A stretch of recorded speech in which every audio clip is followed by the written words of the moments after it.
Ranjiv Chandrapala was proud to drive the 92 bus in Ealing. He died in May 2020 from COVID. His family is still trying to find out why safety measures took too long to be put in place. All I know is that when my dad was working during that first wave in March, precautionary measures and PPE weren't available. I think there was a mandate in March 2020 for safety measures to be put into place, but I think there was a very long delay in that happening.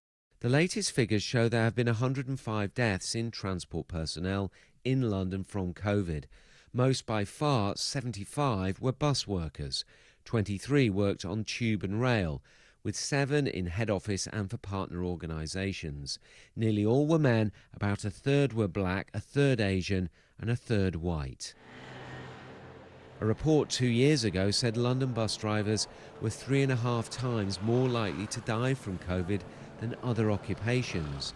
The Mayor says every death in service is taken seriously, and TfL introduced rear-only boarding as well as protective screens, and it followed advice at the time.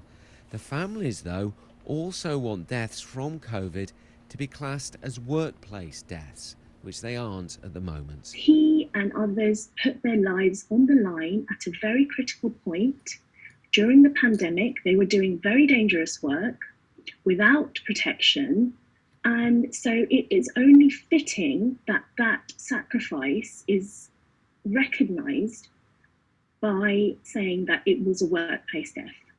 For those who lost loved ones in the pandemic, many feel forgotten, and they still haven't got answers, and they want a public inquiry quickly. Tom Edwards, BBC London.